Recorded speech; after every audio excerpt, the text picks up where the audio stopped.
Yukata are worn by men and women. Like other forms of traditional Japanese clothing, yukata are made with straight seams and wide sleeves.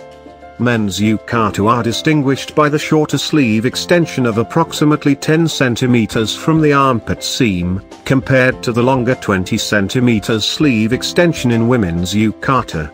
A standard yukata ensemble consists of a cotton undergarment, juban, yukata, obi, bare feet, sandals, gaiter, a foldable or fixed hand fan, and a carry bag, kinchaku.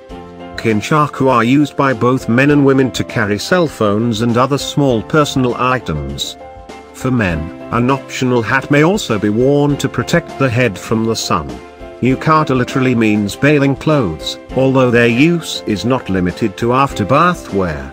Yukata are a common sight in Japan during the hot summer months. Traditionally yukata were mostly made of indigo-dyed cotton, but today a wide variety of colors and designs are available. How to wear a yukata?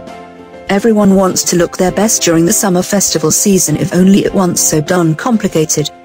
Save yourself a headache by consulting Metropolis Idiot-Proof Guide to Wearing a Yukata. Step is 1.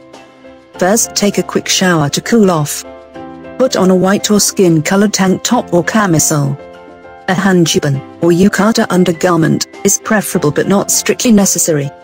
Step is 2. Hold the sleeves with your fingers, and pull outwards, so the stitching on the back to the yukata runs straight down the middle of your back. Step is 3. Hold the lapels about 20 centimeters away from the hem. Keeping both hands level, bring them up slowly until the base of the yukata just covers your ankles. Step is 4. Still holding the lapels, bring your left hand to your right hip bone, making sure that your right leg is properly hidden when you do so. This will help you see how the outer layer will look. Step is 5. Bring your left hand back to where it was, and then bring your right hand to your left hip bone. This is the inside layer. As you do this, pull the yukata a little with your left hand to straighten the cloth around your hip. Step is 6. Okay, that's enough practicing. Repeat, this time for real. For a clean look, have the hem of the outer layer 3 to 4 centimeters higher than the inside layer. Step is 7. Fasten the waist cord from the front, passing the two ends around your back. Tie them once at the front, and tuck away the excess material.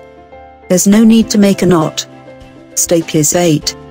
Stick your hands inside the side openings under the arms, and smooth out the extra material, ohashori, around your hips. Do this until there are not creases or cycles and the ohashori is straight. Step is 9. Repeat at the back.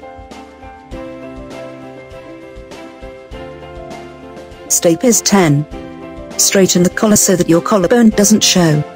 Remember that a kimono belt can also be used at this point to stop the yukata coming undone. Clip the left side opening, wrap it around the back, and clip the right side collar. Make sure both sides are symmetrically clipped, and that the belt isn't too tight or loose.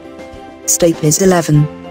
Adjust the back of the collar by lightly pulling the ohashori from behind for a clean neckline. The space between the collar and the back of the neck should be wide enough to fit your fist down. Step is 12.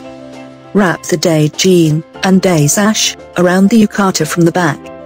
If you're a first-time yukata wearer, we'd strongly recommend getting a Velcro one. Step is 13. A firm meter plate can also be affixed to the daijin to keep your wobbly bits in place. Step is 14. Tada! Okay, we cheated with the last part. We could spend the rest of the magazine describing how to tie an obi, but you'd be much better off getting a ready-made one from a department store. You can always try the real thing next year.